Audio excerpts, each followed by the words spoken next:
This is a program spotlight featuring Hoosick Valley High School's pathway programming. We will be here for about 90 minutes this afternoon, and I will be walking you through our goals and agenda shortly, as well as introducing you to the MAICP team and our guest presenters today. Before we do that, I want to just offer a little bit of technical information. It's important to us that this webinar is accessible to everyone. So if you would like to turn on closed captioning, you can follow the instructions here on the screen to do that in Otter. We are also making a recording of the webinar. As you may know, we record all of our webinar and workshop programming and then post it on maicp.org after the event, so that if folks were not able to make the program live today or want to refer back to the recording or the slide deck or the resource guide, you can do that on our website. So the offerings for this community of practice for MAICP are provided to you free of charge, courtesy of a partnership between the Center for Collaborative Education and DESE. CCE is a national organization, Boston-based, and we work with schools, districts, and communities to increase educational equity so that students succeed and communities thrive. We are thrilled to partner with DESE to support schools in their innovation career pathways work through the application process, as well as once they are designated. And there are lots of resources available to you as a member of this community of practice. We'll dive a little more into some of those later in this workshop. To introduce you to our team for today, I want to start by saying hello myself. My name is Annie Leonard. I'm the Director of Programs at CCE, and I've been a Massachusetts public educator for over 30 years as a classroom teacher, assistant principal, and principal, and now supporting from CCE the work in ICP schools. I'm joined by my colleague, Allison, CCE's Director of Operations. She is here to make sure that everything goes smoothly on the technical side. So if you have any issues at all during the webinar, please feel free to message her in the chat if there's any support that you need. And I'm going to pass to my DESE colleague, Jennifer, to introduce herself and any other DESE folks who've joined today. Good afternoon. It's great to see some familiar faces as well as some who are new to me. Welcome to this program spotlight. I'm Jennifer Gwatkin. I'm proud to have worked with Innovation Career Pathways since 2017, 2018. When we were launching this, feels like forever ago and just the blink of an eye ago at the same time. And I don't believe Latoya is here. She must have a conflict, but I do know that my colleague Joe Wyman, who is the CCTE liaison for Western Massachusetts, is on, as well as Kat Toomey for Mass Higher Berkshire. So thank you again, and I'm going to pass it back over to Annie. That's great, Jennifer. Thank you. I love the Western Mass folks showing up for their team from Hoosick who's presenting today. That's awesome. So as you know, from when you registered for this workshop, our goal today is really to support schools who are looking ahead to being in the application, design and application process in the 2025-2026 school year. So many of you who registered for today were also with us on the 29th of May for our prospective applicants workshop. That workshop focus was really more on the specifics of the application process. And we've recognized that there's really interest from school teams in learning more about the ways that schools work on building their programming at the classroom level in terms of work-based learning experiences.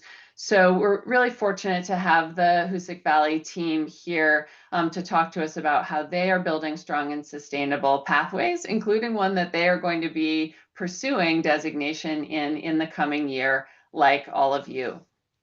So we're going to do that by having a short connections activity, and then moving into some content about innovation career pathways focused on the 5 guiding principles, because that's such an important element of your, especially Part B application. But the whole design process really hinges on deep understanding of those 5 guiding principles.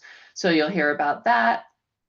The bulk of our time will be reserved for hearing directly from the field, from the Hoosick Valley team. And then we're going to take some time for breakout discussions where we'll offer you a choice of a couple of broad topics, and you can pick your breakout room based on the area that you're most interested in discussing today. And then we'll wrap up with some network resources and suggested next steps for school teams that are going through the process in the coming year. So that is what is going to happen. But we do always like to start out by asking a question and inviting your response, just to ground us in an assets-based approach to pathway development. We want today to invite you to consider and share the strongest asset that you think, in your view, you already have in your school or in your community that you can build on as you plan your pathway strategy. So that could be something to do with your students. It could be something about existing courses or programs in your school, assets in your community, or on your school staff, or something else that you see as an asset. So please take a minute to consider that question, and pop your responses in the chat. And folks from the Hoosick team or Jennifer, if you want to respond to anything you're seeing coming up in the chat, please do so.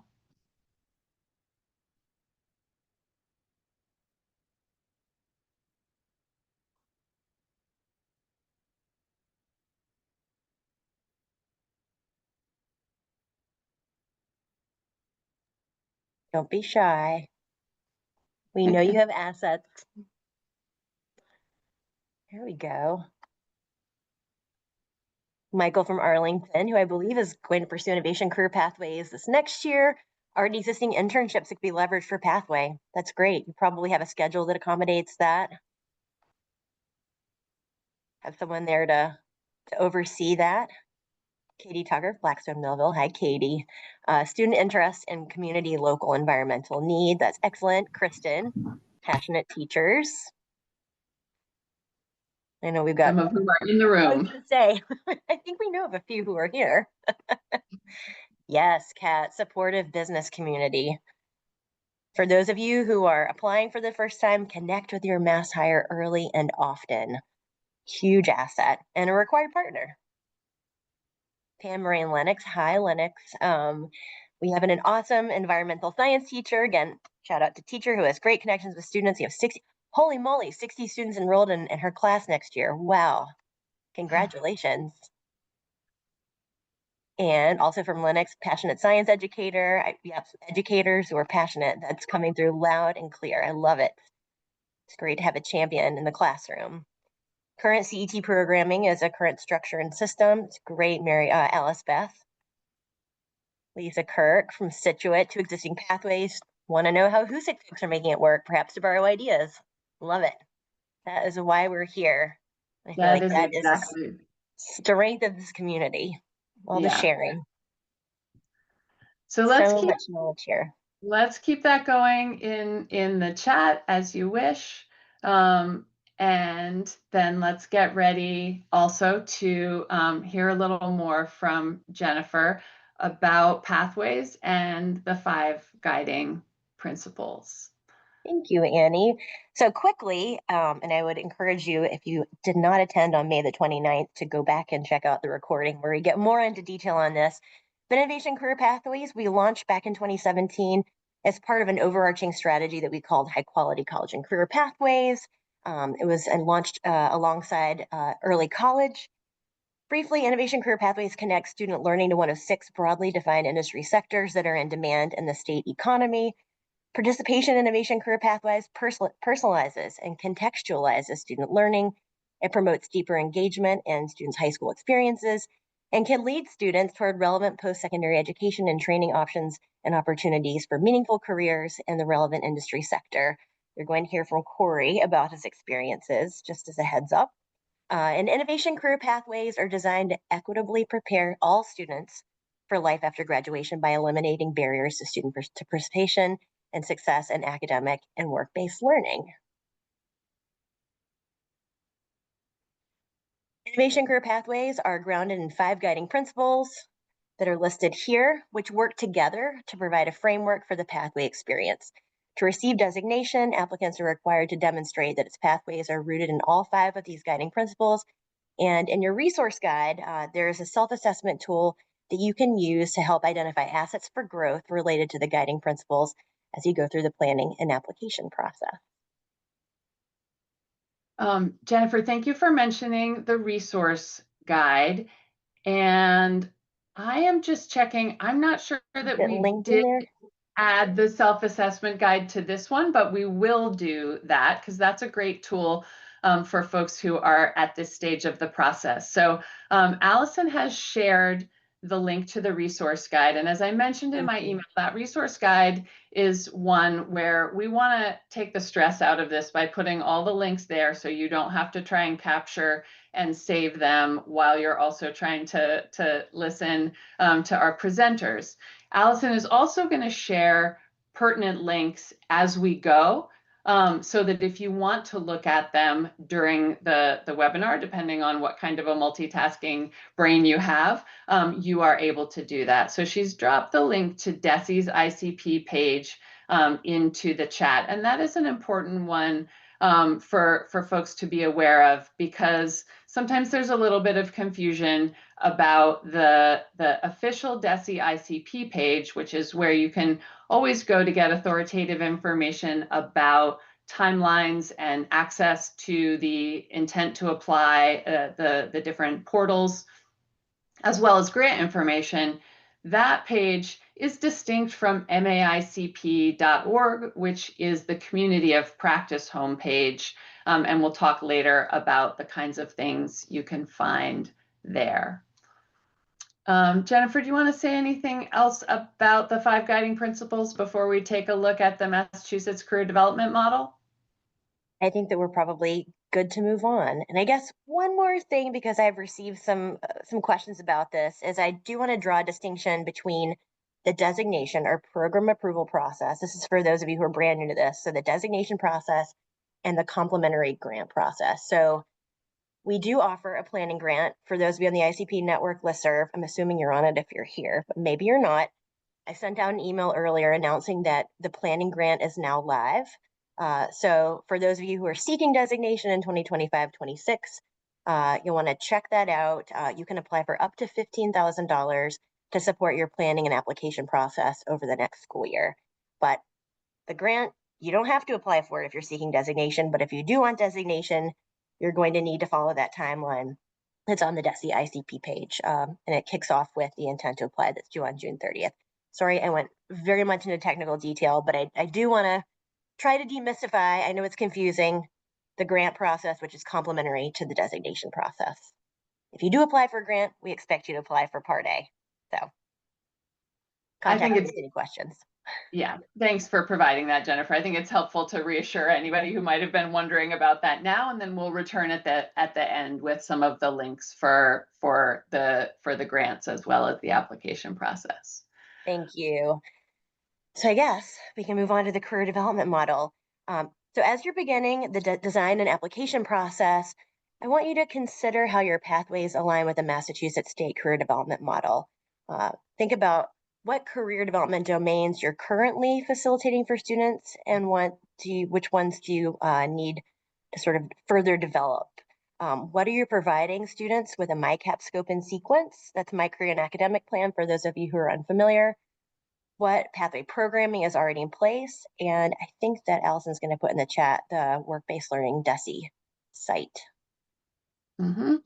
So the link to the career development model already went into the chat, and Allison, being 7 steps ahead as usual, has already put that guiding principles self-assessment that I mentioned into the chat and added it to our resource guide. So thank you for that, Allison. And Jennifer, thanks for highlighting the career development model and the ways that pathway development can and should be integrated with other initiatives such as MyCap scope and sequence development and implementation in your schools. So of course, there's a strong focus on your industry sector of choice when you're in the early stages of design. But it's also important to think about the broader career development domains, as well as the industry-specific coursework and work-based learning experiences that are part of your design. And that's, again, really why we're so fortunate to have the Hoosick team here today. So if you were here on the 29th, you saw this slide, and all I've done here is highlight in glowing green the elements which we had less time to dig into in the prospective applicants workshop. But from the perspective of the Hoosick team today, you're going to get a more in-depth look at partnership development, including with MassHire as well as employers and other community agencies, and at the coursework scope and sequence with a focus on the environmental pathway, as well as work-based learning experiences, and ultimately the culminating internship experience, which we'll be hearing about from educators as well as from Corey, a recently graduated student who completed an internship in that pathway. So that is what is up and coming. And we're so pleased to have the Hoosick team here today. I am going to pass the microphone over to them to say hello and get started with telling us about their pathways. Excellent. I can go first with introductions. My name is Kristen Pallett. I am the Director of Curriculum Instruction and Professional Development for Hoosick Valley, and I'm super excited to be here with an amazing team to talk about the pathways we have here in Hoosick. Hi, thanks for being here today. My name is Erica Giorgenti. My role here at the district is Community and Pathway Coordinator, as well as the lead for our college and career readiness team. I coordinate our internships, our work study placements, bring our community partners into the school, our students out into the community, and help foster those relationships as a result of having the blessing of some flexibility in my schedule, and not being tied to the classroom like some of our amazing, passionate educators that we have are.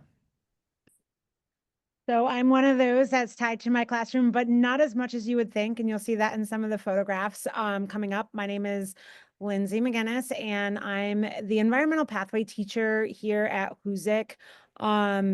And I'm also an ICP peer ambassador. So you may have seen me on some of the other webinars as well. And with that, Corey, you're up. My name is Corey Sharon, and I just graduated this past year in the environmental pathway at Hoosick.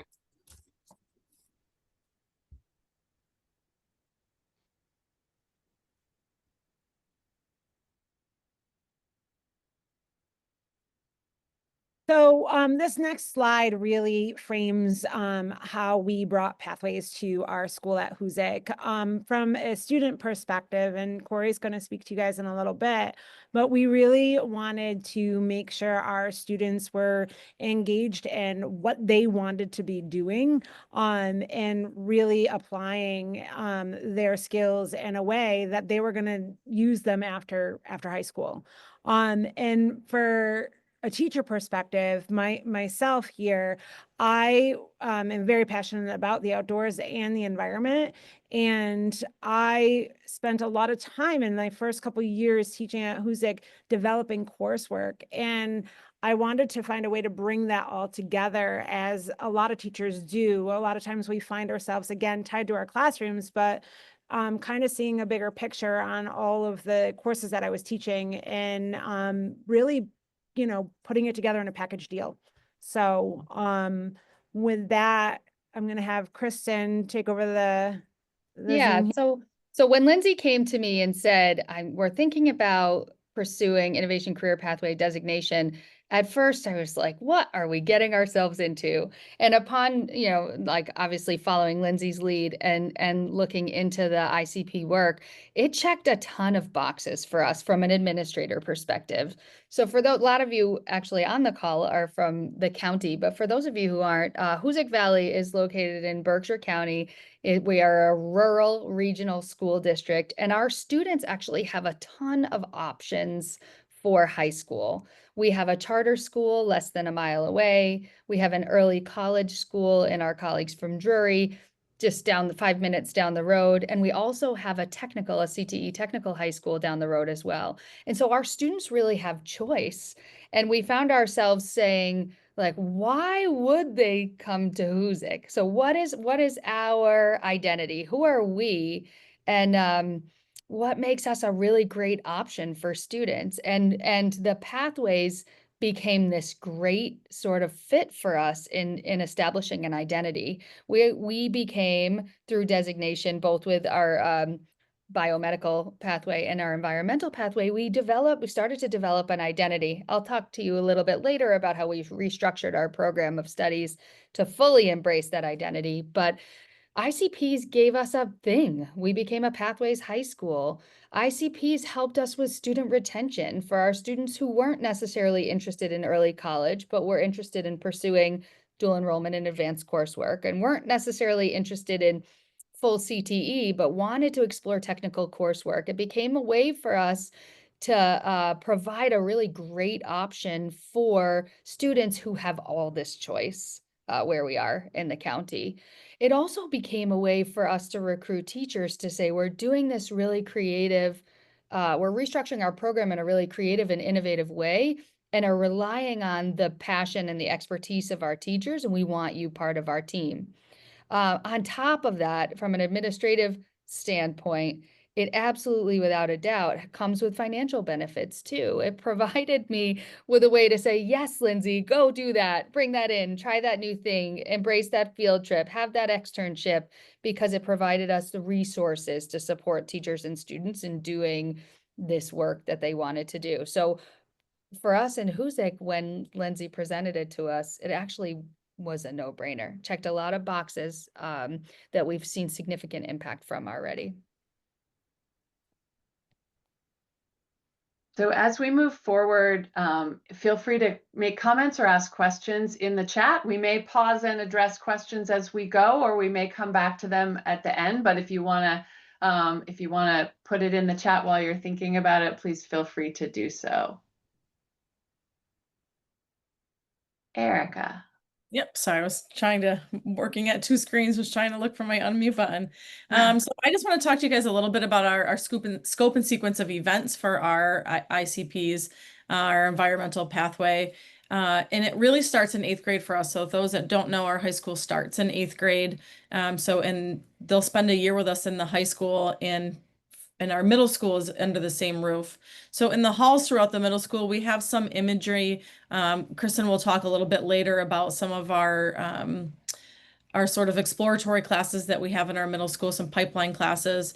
But then throughout the high school, we have them participate in a series of different events. One of them being this really fun, exciting pathway signing day that all of our students participate in.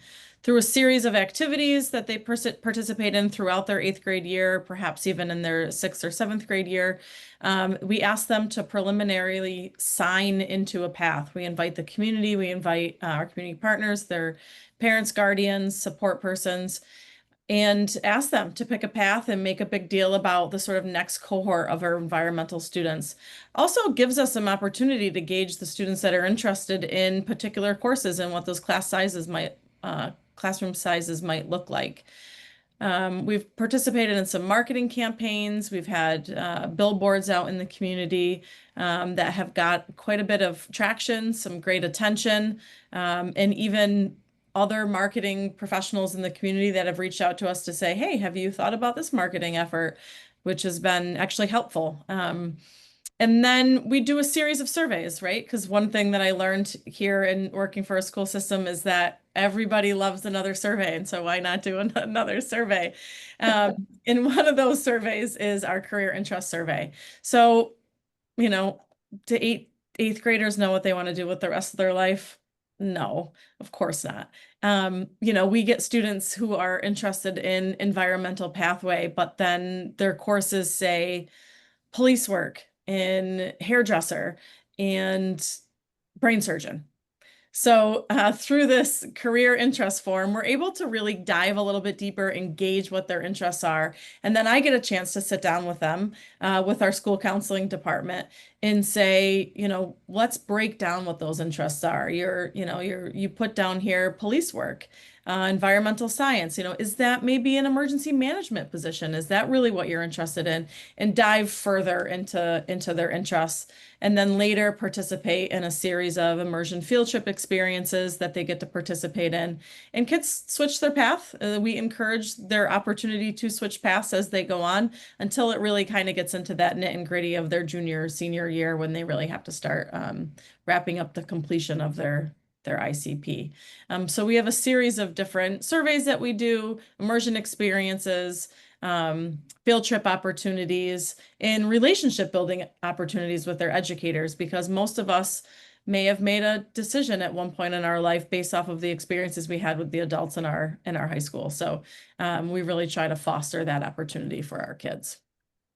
So those ways that you're talking about to kind of personalize the process, right? I laugh when you say another survey, because everyone who's on our mailing list knows that I love to send out a survey too. But what I'm hearing is the follow-up and the ways in which your surveys are part of developing a relationship with a young person, between young people and their educators. And also part of a process that really supports young people moving either in the direction of a particular career or maybe in a different direction, and acknowledging that that's a good thing too. That kind of self-knowledge it's not the pathway for them is just as valuable as that it is the pathway for them. Absolutely. We do also have like our application for our ICP that comes a little bit later in their high school year. But for our just graduating senior class and our current juniors, this opportunity, sort of this tracked opportunity, wasn't necessarily there for them at the start of a freshman or sophomore year.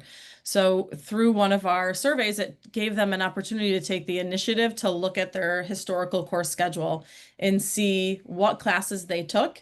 And they may be interested in going to biomedical field, but they said, I want that environmental STOL. I loved the classes I did with Mrs. McGinnis. I enjoyed those courses. And so they had an opportunity to take the initiative to look at their past history of classes and see that, oh, I actually do align in completing that path. I can participate in a research project to really seal the deal and earn those STOLs and that accreditation on my transcripts. And we had a handful of students who were able to do that this year, Corey being one of them. That's great. And I know we're going to hear more about the STOLs and the stickers and different kinds of creative marketing efforts. And there, we've got a link from Kat Toomey in the chat to the Facebook post. So use of social media to share the signing day event. So I know all of that is coming as well. So shall I click us forward here? Yeah, that'd be great. Great. Okay. So just real quick to touch upon a couple of the billboards that we did. We have had an opportunity to do. We are designated at Hoosick in 2 pathways back in the spring of 2023. We value the ideals and expectations so much that we decided to create additional pathways here at Hoosick based off of our community needs in the industry sectors that are in need here in Berkshire County. So we decided to take those expectations, those advanced placement classes, the technical courses, the capstone research project, and align them to 5 other areas. So we offer pathways at Hoosick, 7 pathways here at Hoosick, some that we call Hoosick pathways, and some that we're obviously calling our ICPs. And those additional pathways are in arts and entertainment, business and entrepreneurship, education, engineering and technology, sports medicine, health and wellness.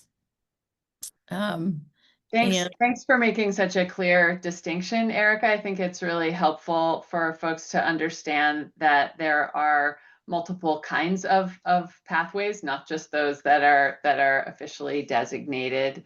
And it sounds like it's really becoming kind of a school-wide approach or school-wide strategy for Hoosick.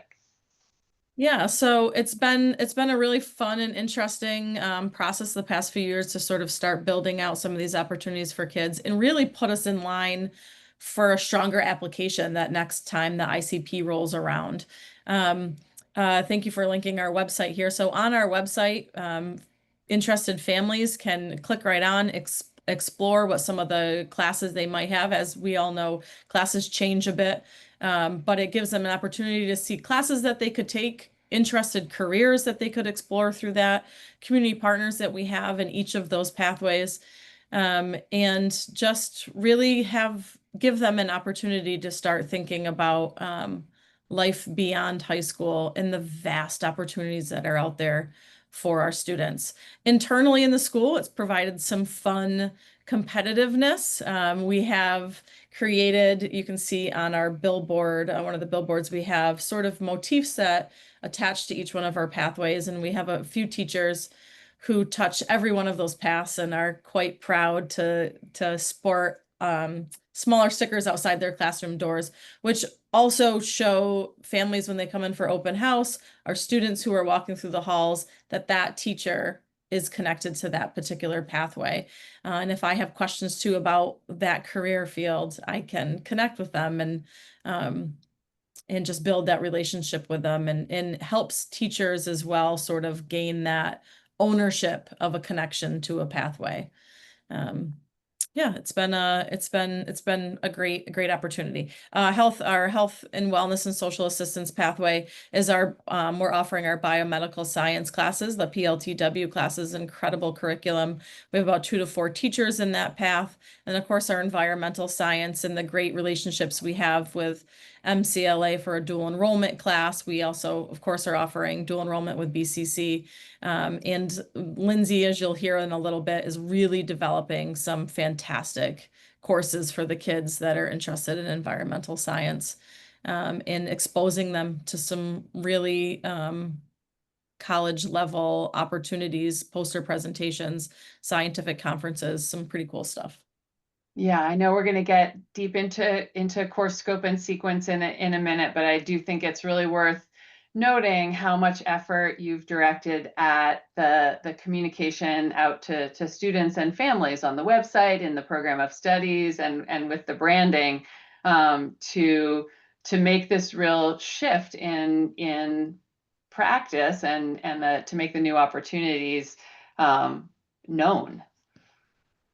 Yeah, I'll add just as a last note before we jump into this next slide. One of the things that led to some positive turnouts in our first pathway signing day was actually handwritten notes that we put on all of our invitations. A little note about your student and their interest that they've had in a particular course and being excited to see them pick this path. And then on a half day, our staff actually made personalized phone calls to every household, left a message, talked to somebody, and just said, "We're looking forward to seeing you here." And it had a really great impact. Great effort, but great impact. Agreed. Following up with communication to students, communication to families, another big stakeholder group that we needed to find a way to communicate the benefits of the Innovation Career Pathways to were our teachers. And that is because we were talking about 2 specific pathways, but we have a whole ecosystem here of teachers that are not necessarily affiliated with the environmental studies pathway and the biomedical science pathway. And we wanted them to embrace the pathway's identity and to have a stake in the game as well. And so you may also be in a place, I know some of the people on the call have multiple designations, some are going for their first. One of the things we had to factor in was the amount of time and energy we were investing into pathways needed to benefit all of the stakeholders in our school, whether they were teaching an environmental pathway or not. And so I showed this slide to say the very, very best thing we did was take a team of stakeholders to Carver High School in Carver, Massachusetts, where they were doing the pathway work. We needed to talk to administrators, to talk to teachers, to see how they made it work, what they did to get interest, what they did to bring along the English teachers and the history teachers. So why should they care about the pathways? And it was through our visit to Carver that we identified a schedule that would allow for us to get the time that we needed to do the level of work we needed with the ICP students in the ICPs with their internships and their capstones, but also bring everybody kind of as on board as part of the change. We also learned about how we could take our current program of studies and sort of get creative with how we structured it, not creating all new classes for everybody, but to say, what are our strengths? What are we already offering? And how can we, as Erica said, emulate these ICP structures in other pathways that bring other teachers from in other disciplines along. And so what you see in front of you is really our sample 4-year scope and sequence for our environmental studies pathway, but we did this for all of our pathways. It was with a team of teachers after this visit to Carver, after we explored lots of different places doing this work, where we said, what have we got and how can we capitalize on what we've got? Plus, what are our students interested in and how can we capitalize on that? And that's how we made the switch really from just having two, not just having two, because that was huge, but having 2 ICPs that are sort of standalone to shifting our entire program of studies and redefining ourselves as a pathways school. So, Kristen, I know Carver is designated in advanced manufacturing. They call it manufacturing, engineering, and technology pathway, and in environmental science with a cranberry focus, if I'm remembering correctly. So I'm just curious how Carver came to be the place that you did that site visit. Yeah, so good question.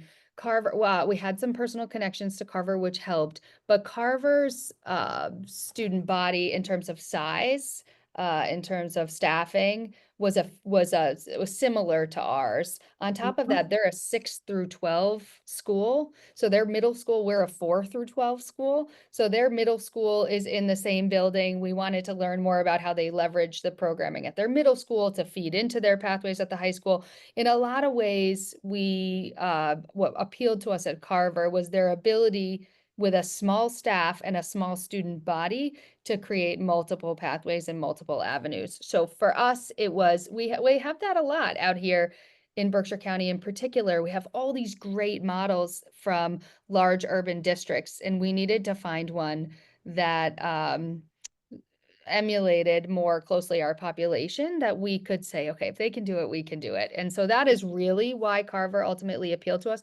and they opened their doors to us, and we spent 3 days learning absolutely everything we could.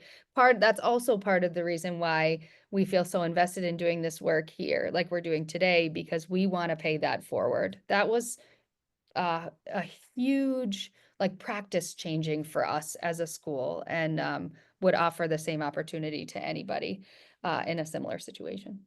Thank you so much for sharing that, because I think it might not be obvious why it was worthwhile to go. There aren't too many places you could go that are farther away in the state than in Carver. And certainly knowing the other schools in your region and what they're doing with innovation career pathways is also relevant. It might be that for folks in the audience that that collaborating and maybe doing a site visit with a nearby designee school is the right choice. It might be to go somewhere with a common industry sector interest, but it might also be something else, like a school that has done a lot to build teacher buy-in, or a school that has other demographic similarities. So you'll find a link to the Peer Ambassador page of the MAICP website in your resource guide. And if, we're always happy to talk with folks who are new to the community of practice to do a little bit of that kind of matchmaking. But feel free to check out the Peer Ambassador page. Meredith Erickson of Carver has been a Peer Ambassador, and there are Lindsay has been a Peer Ambassador this year. So there is information about schools on those Peer Ambassador profiles, both this year's cohort, and if you go down to the bottom of the page, you'll see the past year peer ambassadors, all of whom are great places to start if you're thinking about a site visit or finding a kind of buddy in the field who can help guide you in the process.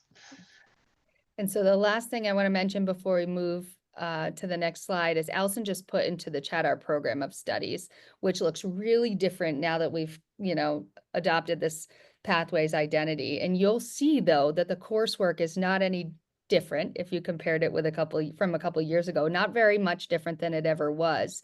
It's just coded differently to help all of the stakeholders, teachers, families, students, school counselors, who are a big part of this process, to see how everybody and everything fits into the pathway structure. Awesome. Hi guys, I'm going to talk to you guys a little bit about the technical coursework and advanced coursework that I teach here. So when I first came to Hoosick, I came in as a STEM teacher, and my course load was already predetermined what I was going to be teaching, a lot of different 8th grade electives, and as more of an exploratory teacher, and then some technology and some STEM courses, just as a general science kind of electives person. And that was my background. I, taught middle school science and, have taught just general science courses in high school. And so I was okay with that. And I was getting back into my teaching career. And then the springtime came of that first year, and our administration said, if you'd like to propose any new electives, now's the time to do it. We're going to share with our students the options that they have for next year. And I looked at my administration and I was like, wow, really? Like I could propose just a brand new course? And they were like, yeah. And so I was so excited. My background is environmental. I have 3 degrees in environmental science, and I'm a passionate outdoors person, and I wanted to bring students outside. And I was like, how can I bring students outside? What can I possibly do to get them out there and get them reconnected to loving being outside as much as I do?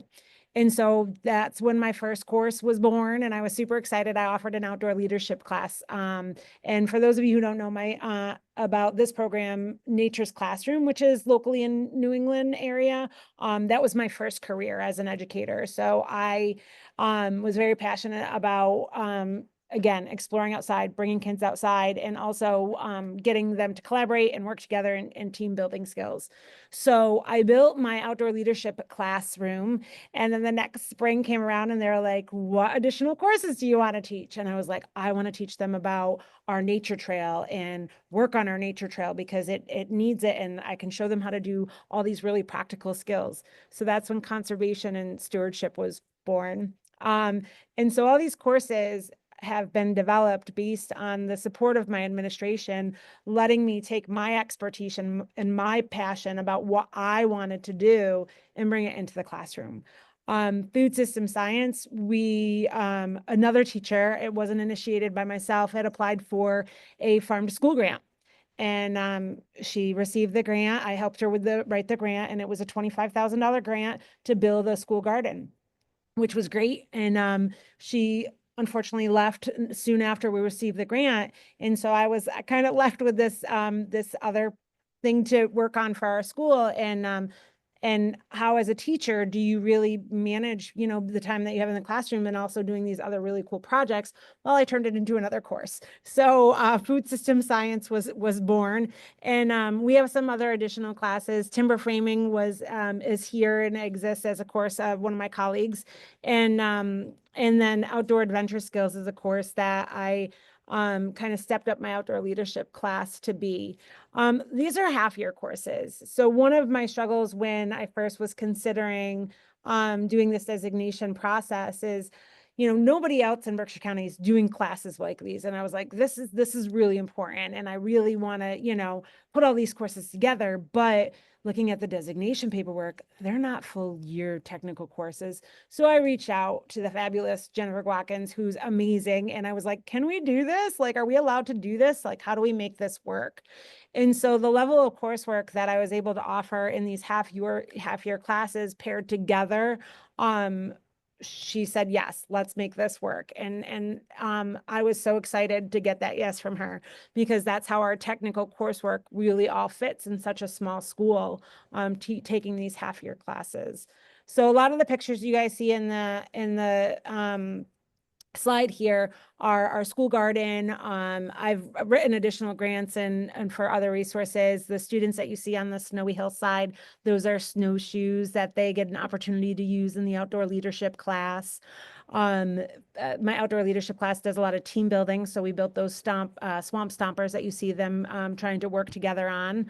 Additionally, the bottom two left pictures there are our camping trip. I take them overnight on an overnight camping trip as part of the conservation class. When they learn about land management, we go on Mount Greylock with an overnight class. So these are, again, all the courses, half-year courses for the most part that I have developed, aside from the timber framing, which was already pre-existing before I got here. But this is our school. So Lindsay, I just want to jump in at this stage because I know the process you're describing is one that's often kind of confusing at the outset of pathway planning. But the idea that you can utilize a sequence of half-year courses that add up to the year-long or equivalent is a really important piece, right? It doesn't mean that a semester course can't be part of the sequence. It just means that it needs to be designed in a scope and sequence that builds the technical knowledge and skills of students in that industry sector consecutively over the course of their years in the school. So you're fulfilling the designation requirement of 2 technical courses and 2 advanced courses that are year-long or equivalent, but fulfilling it through a sequence of semester-length classes. Do I have that right? Yes. Yeah. Right. So some schools may be listening who have block schedules where a year-long class, actually the year-long equivalent, is actually accomplished in 1 semester. So you're dealing with a slightly different schedule and way of fulfilling the requirement. So there are a couple ways to do that. Jennifer, how did I get that right? I think you did a great job. I was over here being a bit of a keyboard warrior. I just chimed in and said full year equivalent is the expectation. But to your excellent point, Annie, Hoosick makes it make sense. We don't want courses that are taken here or there willy-nilly. It makes sense the way it's framed. Students understand they're committing to the pathway and they're going to take this sequence of courses. They're building on skills. Hoosick makes it make sense. So thank you, Annie, and thank you, Lindsay. Amazing. I want to take your courses, and I want to go on your outdoor, like the overnight. Yes, you can. You're invited. Need another chaperone. So because these courses are built in this sequence, again, these are courses that I want to also kind of reemphasize the point that I was really passionate about teaching, and you all might have courses that you are really passionate about teaching. And so again, like Kristen mentioned, look at what you have and what you're passionate about, and see how that works together, because these are all the pieces of the puzzles that work for me and works for our pathway. So and that's it about technical coursework. If you want to slide to the next slide, advanced coursework for for our environmental pathway. One of the connections that I was able to make was with our local college, MCLA, Massachusetts College of Liberal Arts. Prior to that connection, I was teaching advanced placement AP environmental science, which was a perfectly fine course that could fit into this sequence as well. But wanting to establish that connection more with MCLA, I reached out to them and was hoping to see what kind of courses could fit in this advanced framework for pathways. And like I said, advanced placement environmental science could have been an easy fit here. But one of the things in conversation with them and connecting with them was this course that if you were to take an AP environmental science course and you receive the score of where you would get credit in college, this would be the course that you would take. And it was a natural fit to my professional background and academic background. And so I actually teach this MCLA course in my classroom as a concurrent dual enrollment class with a really strong partnership with MCLA and working with their faculty. So that's not very typical. And I just wanted to put that out there. That's those are conversations that definitely you create, and you sit in the room with everybody and you have those conversations. We do offer a suite of advanced placement courses. Biology, chemistry, physics, and statistics are the ones that can be in our environmental pathway, depending on the student's choice on what they really want to go into as their eventual career. And then we have additional dual enrollment classes through MCLA and BCC. One of the things that I want to emphasize here is the top two pictures that you see in the slide. The environmental sustainability class through MCLA is it's a college level course where they receive college credit, but it's also an honors level course where they have a strong reading and writing component to this, really learning college level scientific writing. And one of the things that came up just through email was a professional science academic conference, the New England Natural History Conference. And it just happened to be in our neck of the woods. It was in Springfield, Massachusetts. And after thinking about what these students had to do for their syllabus anyways, I really was like, wow, we could attend this. You guys could go to this conference. And so that's pictures of high school students. Corey, who's on this call, is in one of those pictures there, but this is pictures of those high school students presenting at a professional academic conference that most college students would be presenting at, not necessarily high schoolers. So you can see Or also graduate students. Yeah, definitely graduate students, even more so graduate versus undergraduate. You can see in the right-hand part of that slide, that is a student's poster project that they did create. And then additionally, this same environmental sustainability class does connect in the community and do research at a local nonprofit. So they were doing a forest survey there in those pictures as well. That's a really nice example of how college readiness skills can be built into your pathway, as well as career readiness skills. It doesn't have to be one or the other. No, definitely both. Okay, shall I click forward? Yeah, that would be great. I was just clicking on my side too, so I'm following along. So along with your technical and advanced coursework, you also have the different internships that you could potentially provide. And those are typically through your community partners. Some schools decide to go with a capstone route as well. So Erica can speak to how those things really work in our school a little bit later, but one of the things that I was able to do in my particular classroom is focus on certain projects because of the coursework. So I have a nature trail I mentioned, we were doing trail work on it. A lot of that trail work was done in the classroom, but not all projects are set aside perfect for the classroom. Another piece of the puzzle with my sustainability class was raising trout in my classroom. And again, this worked in my classroom, but also gave students a focus if they wanted to. And so these experiences were 2 projects that I have done in classrooms as a classroom activity that really developed more into a passionate student interest. And this is where I'm going to introduce Corey Sharon. Corey Sharon is here with us today. Corey is a graduated senior this year who graduated with multiple pathways here at Hoosick, but our ICP environmental pathway. Corey can talk about his experiences, but he has taken several courses with me and also worked with the previous year's intern. And I want him to tell you guys about his experience. But the projects that I was working on in the classroom, we pulled them out of the classroom a little bit more and focused on student interest and what the students could do more independently. So Corey, can you share with us what's going on here on the screen? Yeah, so these 2 internships that I did, one of them was the conservation and stewardship one. The other was the fisheries management internship. So these 2 internships I started last year, my junior year. I was trained by a senior about how to go about the internship. And then this past year, I trained a junior to take over my place next year. So it's kind of a concurrent cycle of interns.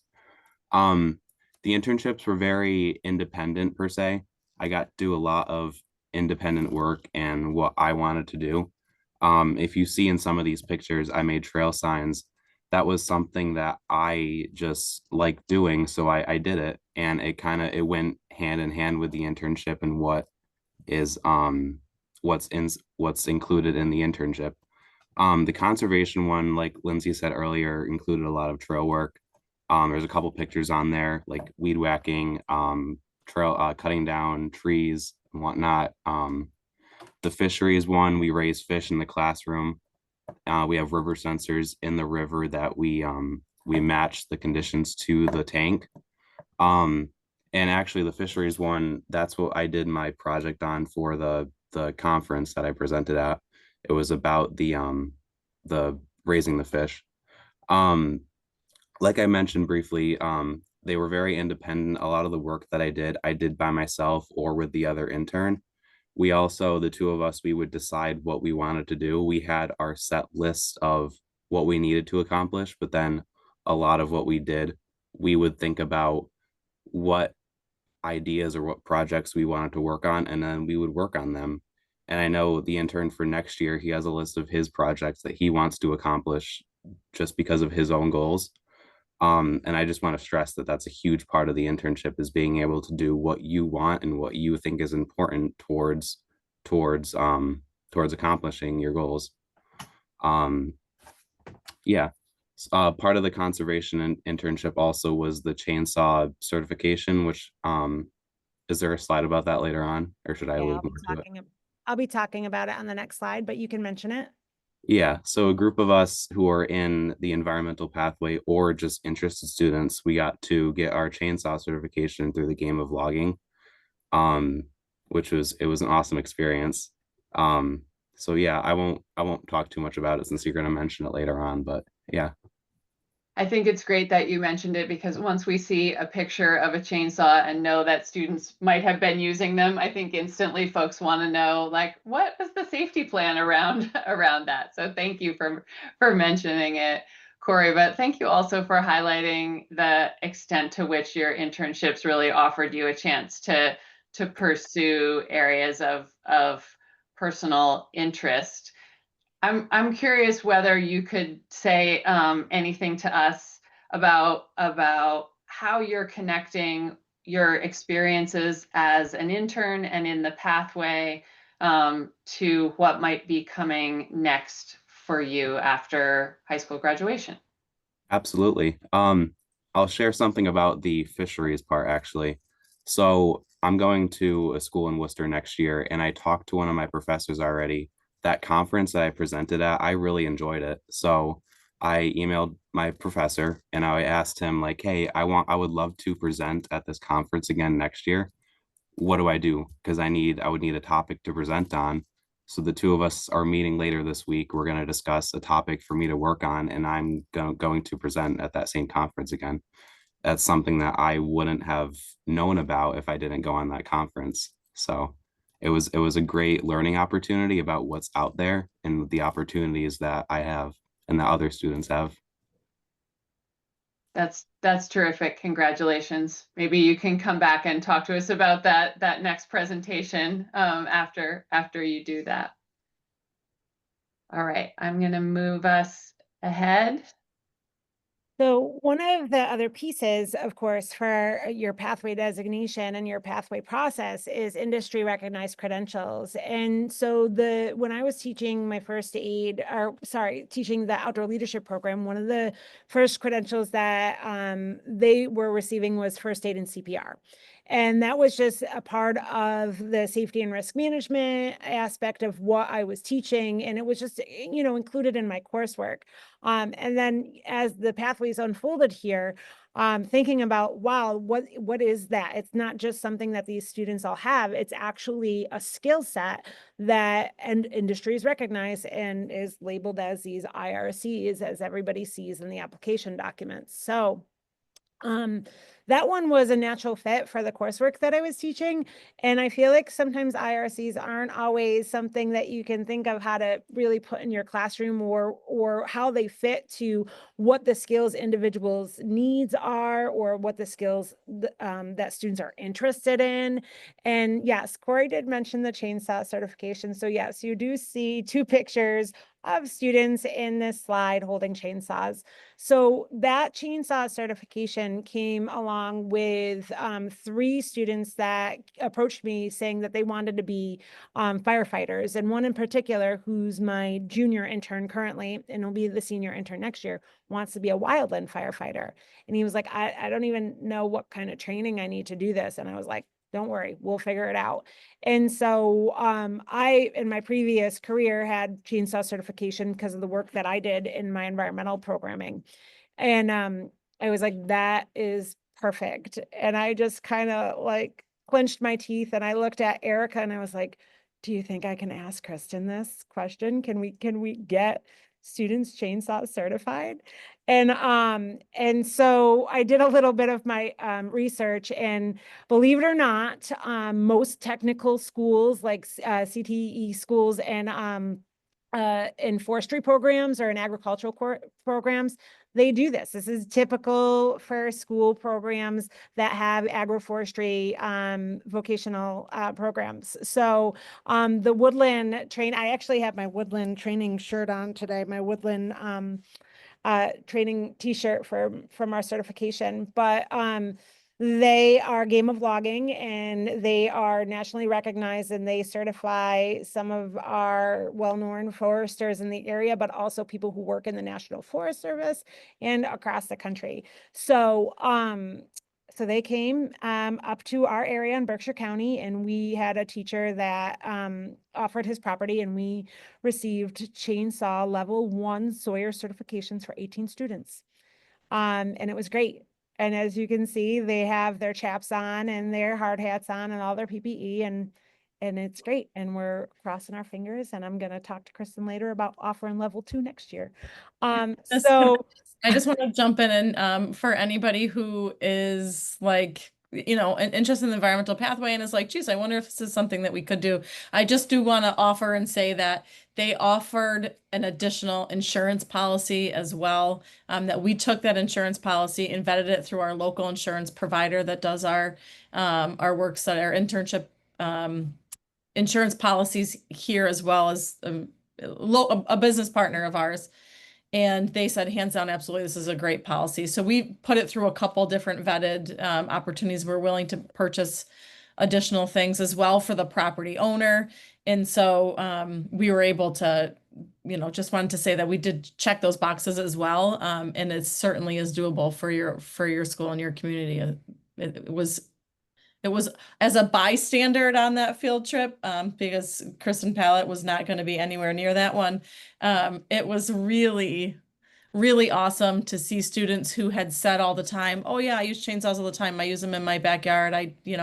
And then when you start teaching them the 5 points of safety, and then you really put them in front of a group of people and you tell them to drop this big tree, and you got to see them get humbled a little bit, on what they thought their skills were and what they learned. It was really beautiful.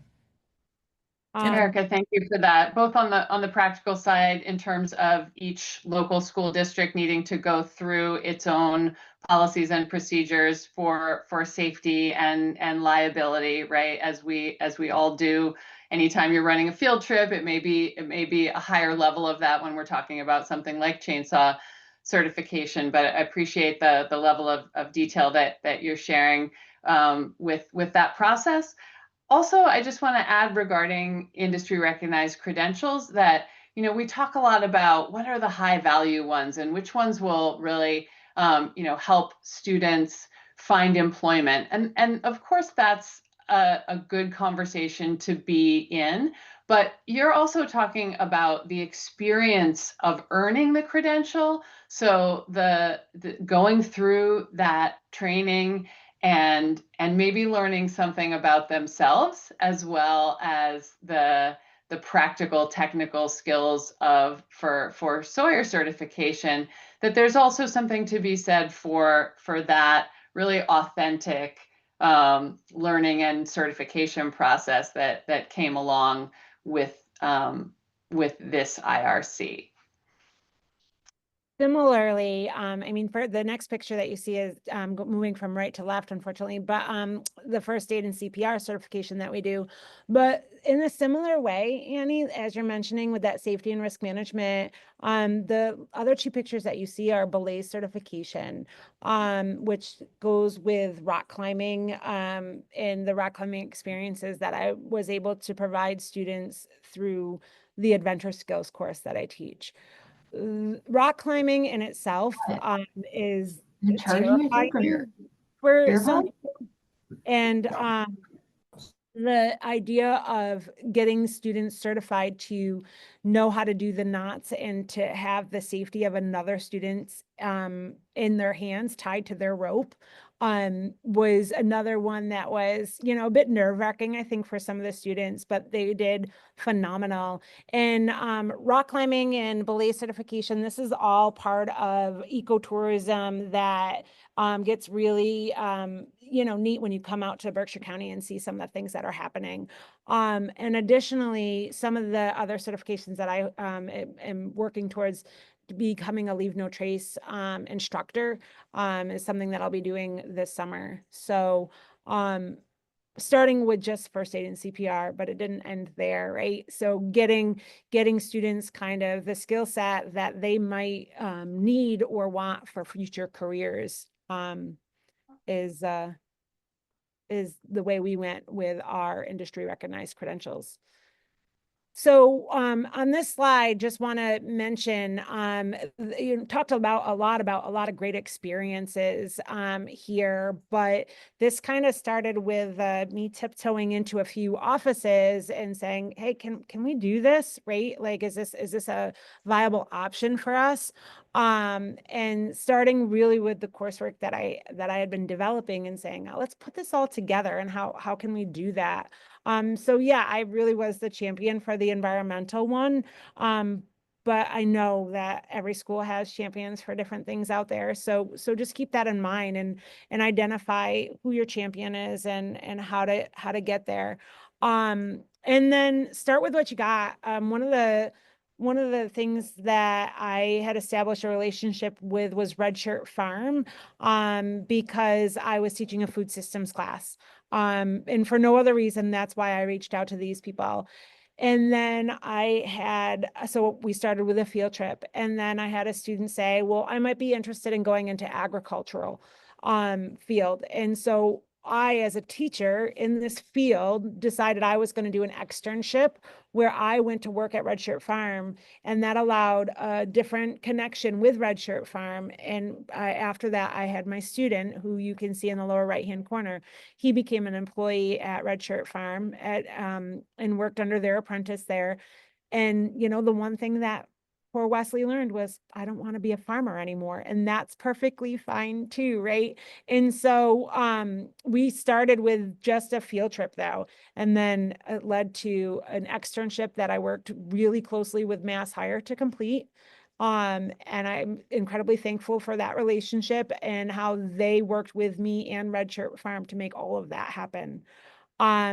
But yeah, get comfortable with maybe things aren't going to be perfect for you. Maybe things aren't going to be perfect for the student.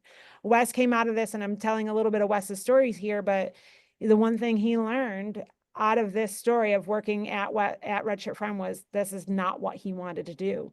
But the very next year, instead of working on the farm, Wes was my senior intern raising the trout that Corey just released into the stream this year.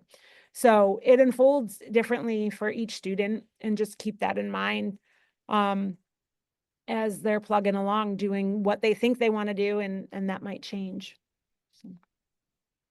So your MassHire partners are getting shout outs in the chat. And I know we have had MassHire Berkshire folks here today and presenting with us at other MAICP events. I see that you also mentioned DESE here, and your DESE CCT liaison, Joe Wyman, has just had to hop off. So he's going to get probably a shout out that he's missing. But do you want to say anything about the role that partnership with DESE or others has played in your process? Yes, I would love to start this. I think when we started this ICP process, the designation process, we really wanted to make sure it was perfect. And we were scared. I was scared. I can speak, I guess, for myself here, that if we didn't have all of our ducks in a row perfectly, we didn't have it all figured out, then we wouldn't get the designation, and where would we be then? And what I learned throughout the process was that Jennifer, Joe, Kat, Heather, MassHire, DESE, Annie, were always willing to help. So we just had to ask. We could ask, we never once asked a question that we were told, nope, you can't do it. When we asked, we were given guidance and feedback, or the go ahead, or whatever it might be. We involved MassHire and Jennifer from the beginning in our application process, and they really served as incredible resources and guides for us, and continue to, because as Lindsay has referenced here on the last slide, we had to get real comfortable with fluidity and change. What we thought was going to be the perfect partnership ended up not being the passion or interests of most of our students. So we had to find other partnerships. What we thought was a great IRC ended up being one of what opened doors to many. And so I can't speak highly enough about MassHire and DESE and that partnership, and encourage everybody, regardless of where you are in the process, to reach out to them, to the mentors like Lindsay, because they're here for a reason. And it's okay to not know and not have all the answers, but think you've got something that could develop into something bigger. That's where we started, and with the guidance of the partners that we have, we could turn it into something great. So I highly can't speak highly enough about that partnership, and highly recommend, if you're not there yet, don't hesitate to reach out and ask.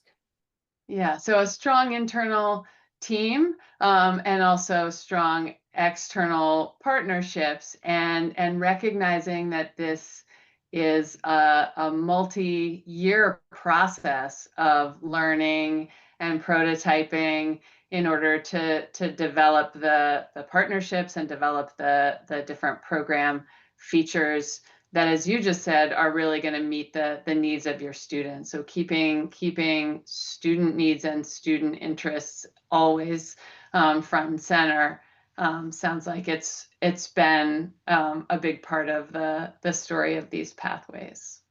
And the next slide, Annie, leads right into what you're saying. So what started with a Red Shirt Farm story, and I thought that was going to be our community partner that we could just solely depend on, you know, there's so many interests that students have, and so many different community partners that that have the potential to work with you. I, of course, have the benefit of growing up in the community that I teach in right now, and so I've known about some of these connections, but have established different relationships now, of course, as an adult and a teacher here at my school. The Trout in the classroom program that I teach, I sit currently on the board of directors for Trout Unlimited in my local area. And so that's how I was easy to make the shift, right, from a little classroom project to providing an internship and really connecting Corey with that experience in fisheries management. All the different kind of here's my card, or handshakes of people that you meet, and stores that you walk into that you never would have dreamed of becoming a community partner with. That might be what your student's interested in. So just keep all your roads open. Keep every avenue like as an opportunity. It really is wide open for what these students might be interested in. And that list of community connections really makes the point, I think, that while sometimes schools might think, oh, we want to go the direction of like a big, reliable corporate partner as our employer partner, because they'll be able to receive lots of students, and they might have a history of working with student interns. That actually what we hear in the community of practice is often that the initial successes come by starting small and starting local, and that in your school community, families in the school, local businesses, family businesses, sometimes even municipal, like local government offices, are places where a wide variety of really significant work-based learning can be offered to students relatively close to home. Yeah, I just want to jump in and add, you know, one of the first slides we talked about how close we are to so many other schools. The hard truth is that we are truly all in competition with each other to fill internship and work study experiences for all of our students. No matter what program we have, we're all partners locally with MassHire. We all have this great opportunity to work study internship placements. We're all doing the college and career readiness work, exposing them to the employment world. And so we're trying to build these connections, whether they're interested in an ICP or just a local designated pathway or just work experience. And we're trying to fill these local employment spots with students. Not everybody is willing to work with students, particularly high school students. And unfortunately, sometimes our placements do burn our bridges that we have. So it takes a lot of effort to maintain those relationships, to be creative, to be flexible, to be comfortable with change. And we have been able to fortunately do that with, you know, the list of businesses that you do see here, and this great group is also taking folks from other schools. But when a local business can't take a student from Hoosick because they're hosting somebody from Jury, we have that opportunity to say, but next year you got us, right? And so we are able to continue to build those relationships and work together. But the reality is it's not without tremendous effort, and our school advocates are really making that happen. Thank you for that, Erica. And I'm looking at the time and realizing that we're down to our last 10 minutes, and we had planned to go to breakouts, but we are quite a small group today. I know we had some folks who had to sign out, things like end of year faculty meetings happening out there.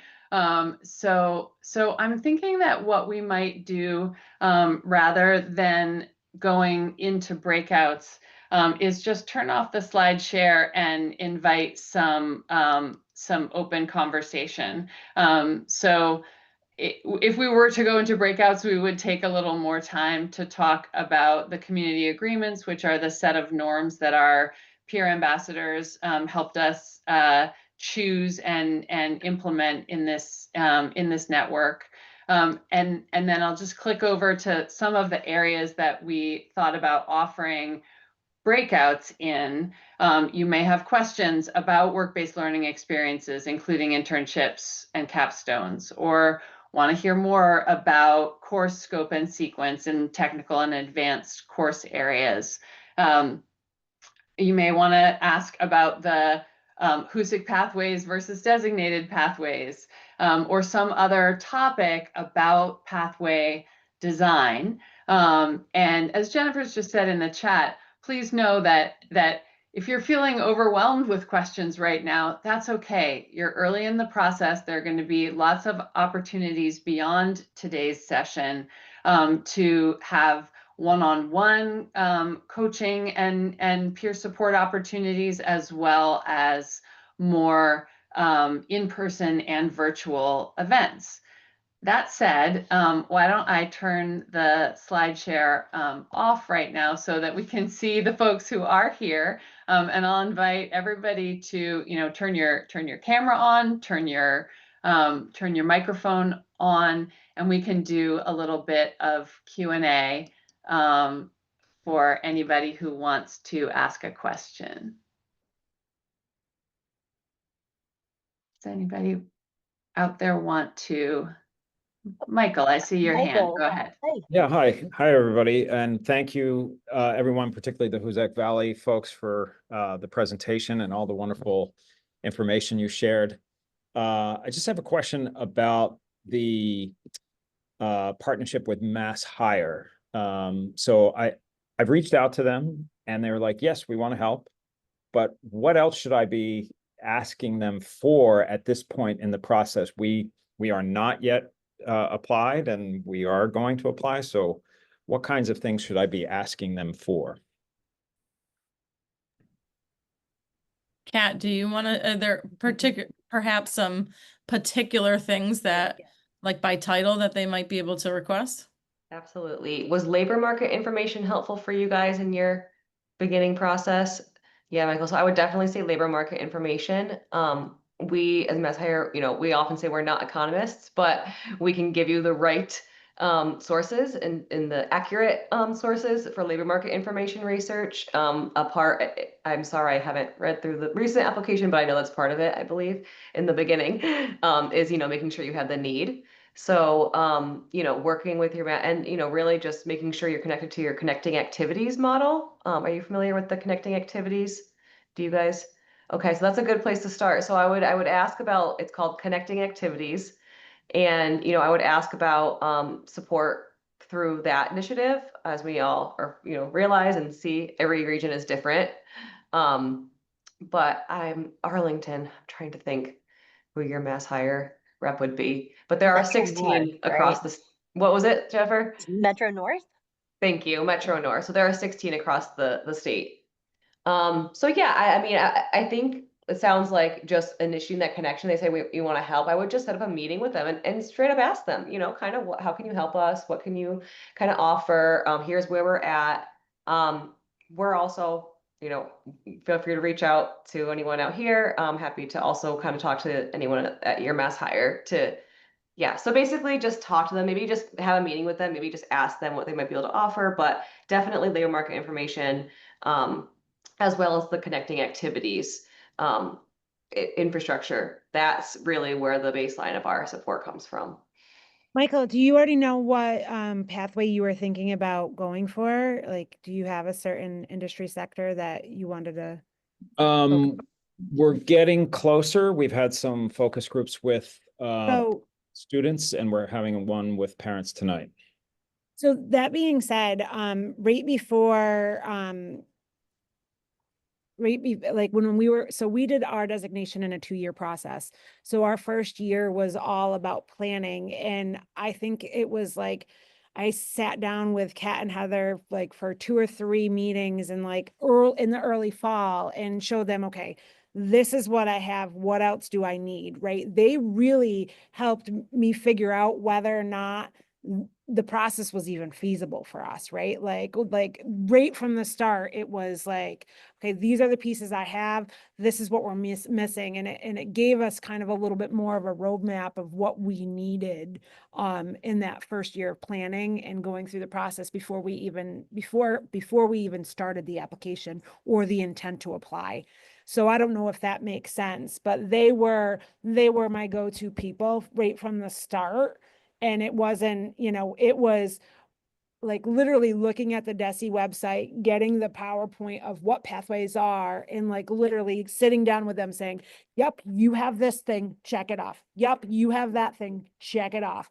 I sat with Heather and Kat and did that. So I think that relationship started right from the start. It was, wasn't anything specific. I just kind of laid it all out and was like, help, and they did. So, And I think you can feel free to ask them, what other schools are they working with and how are they supporting those schools? And then as you move forward in the process, you'll have a better idea of what kinds of things you might need. And those may be sort of on the menu of things that you hear are already happening. Like Lindsay mentioned, help with a teacher externship. That's something that some of the MassHire boards have been able to help with, but it's not just about, getting that like stamp of approval for the application. It's really about building a partnership where you can explore together what industry sector direction you're going in, and then what kinds of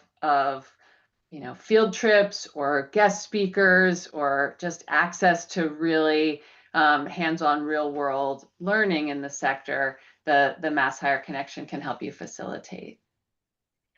Okay. Oh, sorry. I just want to jump in. If you're going to have the audience of your families tonight too, it's a great opportunity to say, this is a community effort. What careers do you have right now in the room that we can jot down for a future opportunity for a student, for an internship with you, to be the industry sector that provides feedback on a research project, so on and so forth. Capitalize on the audience that you have and really say, you're part of this process for us. We're here for you, but what can you do for us? So I'm going to put the slides back up, mostly, honestly, for the benefit of folks who aren't here live, but will be watching this recording, because there are a few tips and reminders that we want to share.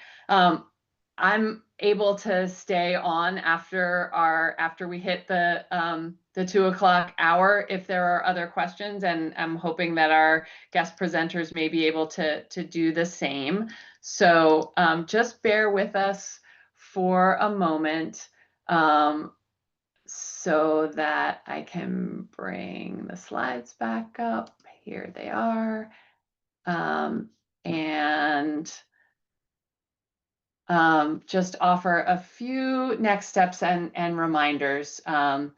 So as we've mentioned, the mailing list for this network and then the membership portal on maicp.org are two great ways for everyone on your ICP team to stay connected with supports for the community of practice. We have mentioned CHAMP, which is the platform for submitting your intent to apply, as well as your Part A and B applications. And there are office hours tomorrow and next week.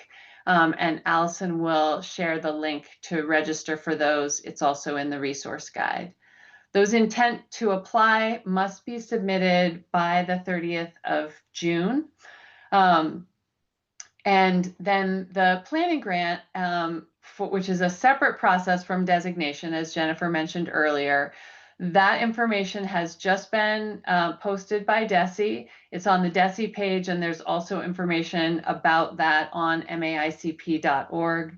Planning grant proposals will be due to DESE on July 17th.